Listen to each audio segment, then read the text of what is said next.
Scarf is superficially defined best as a linear 3D platformer, but it is so extremely reductive to describe it that way. It is in truth a gorgeous fairy tale about the relativity of heroism, the whole of human identity, and the definition of freedom.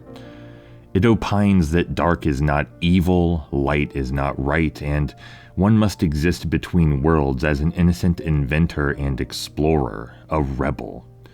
It may seem fairly simple at first, right? But thematically and emotionally, there is so much weight, and there are hints everywhere as to what it's trying to communicate.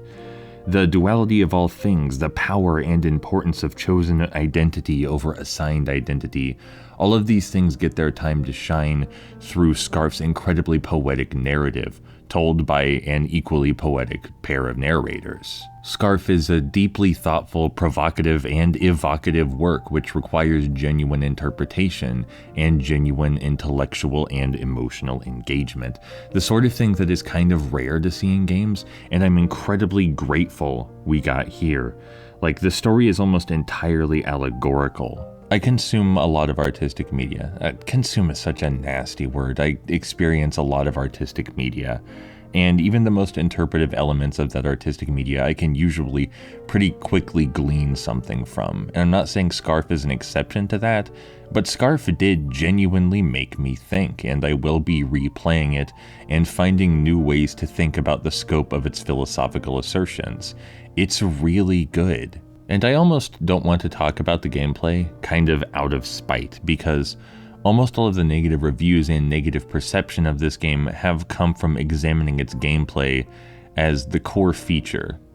And it's not as though the interactivity is bad or unwelcome, it's just part of the journey, part of the experience. So many people will say that the gameplay is rote and familiar and it doesn't do enough to diversify itself, or that it's not exciting enough, but taken as part of the narrative structure of the whole experience, it's fine. I don't think that all games need to strive to improve upon existing formulae. I think that's unfair to expect. For its own purposes, what Scarf's relatively simple 3D platforming gameplay delivers is perfect. It's perfectly fine. I love this game. I'm eager to experience more of it. I'm eager to think more about it. And if you also like thoughtful art, please play it. It's really wonderful.